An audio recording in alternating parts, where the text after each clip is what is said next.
Bem-vindo de volta. Nessa e nas próximas poucas aulas nós vamos ver como lidar com erros em Solidity. Nós já vimos um pouco sobre como lidar com erros, mas vamos ver agora mais profundidade. Primeiro eu vou diferenciar erros em dois tipos de erros. Os erros de lógica, erros no código que não deveriam acontecer de forma nenhuma, porém pode ser que aconteça, e os erros de execução, esses aí estão fora do controle do programador. Por exemplo, nós temos um campo de entrada e nós queremos que ele receba um número menor ou igual a 10.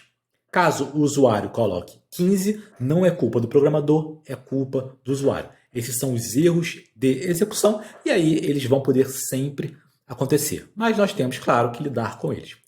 A diferença é que na programação tradicional a gente sempre tenta deixar o erro bonitinho.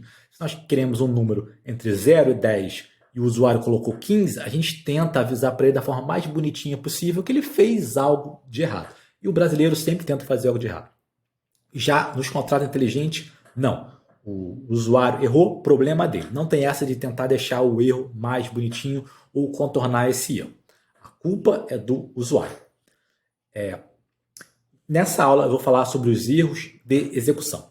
Nós tratamos esses erros de execução utilizando require ou revert. Nós já vimos como utilizar require exatamente para lidar com esses argumentos. Geralmente são argumentos que são passados para funções que nós queremos que esses argumentos fiquem dentro de uma margem ou que tenha alguma condição para esses argumentos. Se essa condição não for satisfeita, vai haver um erro, a transação vai reverter e o tipo de erro gerado por require é o tipo de erro chamado revert. Ele é uma reversão.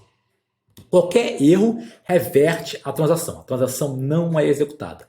Mas existem mais de um tipo de erro em Solidity, na máquina virtual da Ethereum, existe mais de um tipo de erro, e o tipo de erro de execução é o revert. Vamos ver isso aqui no Remix.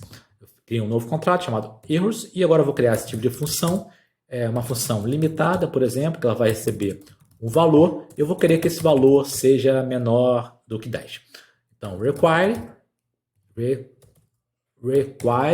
que valor seja menor ou igual a 10, por exemplo, e aí poderia ter uma continuação da função, mas não importa para a gente. Então, eu vou fazer o deploy desse contrato, vou tentar executar essa função passando 20.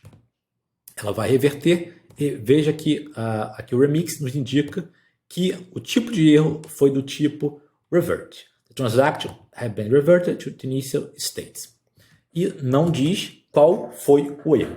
Quando nós utilizamos require, que vai jogar um revert, nós podemos incluir um segundo parâmetro no require com uma string para explicar qual foi o erro. Por exemplo, o valor não foi dentro do limite. Vou salvar, vou fechar, vou fazer o deploy. Vou botar aqui 100. Agora vamos ver que, além de dizer que foi um erro do tipo revert, na transação vai retornar o erro que eu coloquei com uma string. Veja, reason provided by the contract, o valor foi não dentro do limite. Eu errei aqui, era não foi dentro do limite. Bom, eu também não botei acento para não ter que botar ele como Unicode. Mas existe essa possibilidade de, ao utilizar o require, colocar uma string que indica o erro.